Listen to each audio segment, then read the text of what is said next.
Bienvenue sur la chaîne InfoFoot. Si vous êtes nouveau sur la chaîne, abonnez-vous pour ne rien rater sur les actualités footballistiques.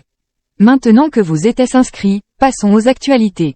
Samuel Umtiti revient à Barcelone la fin de la saison. Lui qui a été prêté cette saison à Lecce, où il retrouve du temps de jeu après 3 saisons très compliquées, Samuel Umtiti pourrait revenir au FC Barcelone en 2023 à 24.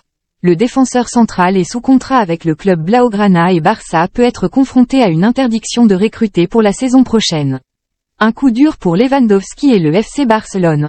Emmené par l'excellent Robert Lewandowski, le Barça a enfin retrouvé de sa splendeur et va tout faire pour réaliser le doublé Liga, Coupe du Roi cette saison. Quitte à faire très mal à son grand rival, le Real Madrid. C'est pourquoi Xavi et les dirigeants du Barça devraient pouvoir se montrer très ambitieux lors du mercato d'été à venir.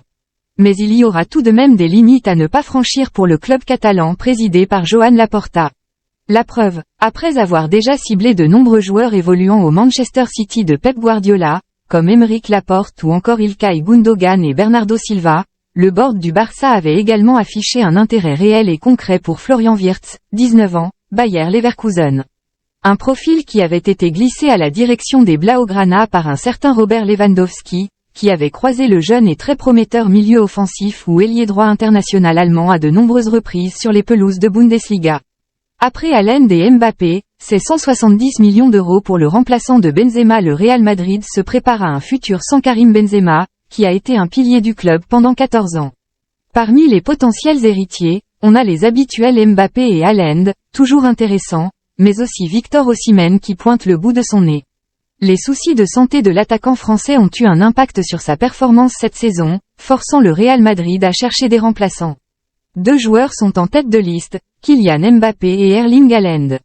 Le président du club, Florentino Pérez, serait déterminé à les faire venir à Madrid dès l'été prochain. Le Real Madrid considère également Victor Osimhen comme une option viable. L'international nigérian évolue actuellement à Naples, où il est en grande forme. Selon Calciomercato, le Real Madrid surveille attentivement la situation d'Osimhen. Si les 2 équipes se qualifient pour la finale de la Ligue des Champions, ils pourraient se rencontrer sur le terrain. Cependant, le prix demandé par Naples pour Osimhen pourrait être un obstacle. Le club italien a fixé un prix minimum de 170 millions d'euros pour le joueur, selon Fichares. Si le Real Madrid souhaite recruter Osimhen, il devra peut-être être prêt à payer un prix élevé pour l'obtenir. Un ancien merengue répond sur Ancelotti. Un ex-joueur du Real Madrid s'est exprimé sur la possibilité de voir Carlo Ancelotti prendre les commandes de la sélection brésilienne. Sous contrat jusqu'en juin 2024 avec le Real Madrid, Carlo Ancelotti n'a pas l'assurance de rester sur le banc de la Casablanca à l'issue de la saison 2022 à 2023. Les merengues étant relégués à 12 points du FC Barcelone, tout porte à croire que le sort de l'entraîneur italien dépendra de l'issue du parcours européen des partenaires de Karim Benzema, amené à affronter Chelsea en quart de finale de la Ligue des Champions. Une sélection scrute de très près la situation du Transalpin. En quête d'un nouveau sélectionneur depuis l'annonce du départ de Tite, dans la foulée de l'élimination contre la Croatie en quart de finale de la Coupe du Monde 2022, la Fédération brésilienne de football pense très sérieusement à l'ancien manager du Paris Saint-Germain, une fois terminé l'intérim assuré par Ramon Menezes. C'était un plaisir de travailler avec lui. Les rumeurs concernant le coach de 63 ans ne laissent pas insensibles plusieurs cadres de la sélection auriverde, opposés samedi au Maroc en match amical. Après Ederson Moraes et Vinicius Junior, Casemiro s'est prononcé à son tour sur une éventuelle arrivée sur le banc de Carlo Ancelotti.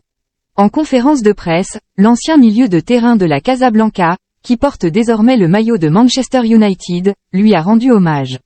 Nous aimerions avoir un entraîneur qui soit compétent avec de grands joueurs. C'est un entraîneur que je connais très bien, c'est un ami. C'est quelqu'un que j'admire dans le football, c'était un plaisir de travailler avec lui. Ancelotti est au Real Madrid, nous devons respecter le club dans lequel il est, nous devons respecter Ancelotti. C'est un entraîneur qui a déjà tout gagné dans sa carrière, avec beaucoup d'expérience. S'il était choisi, nous savons que vous aimez spéculer sur les noms, mais Ancelotti est un grand entraîneur.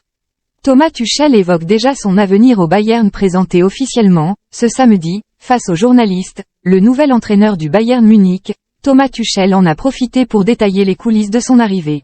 L'occasion également pour l'ancien coach du PSG de, déjà, se projeter sur la suite des événements. Pour moi, ce n'est pas très important. La durée me convient, contrat jusqu'en juin 2025. Si les choses se passent bien, nous essaierons de la prolonger et si l'un des responsables ne se sent pas à l'aise, la situation changera.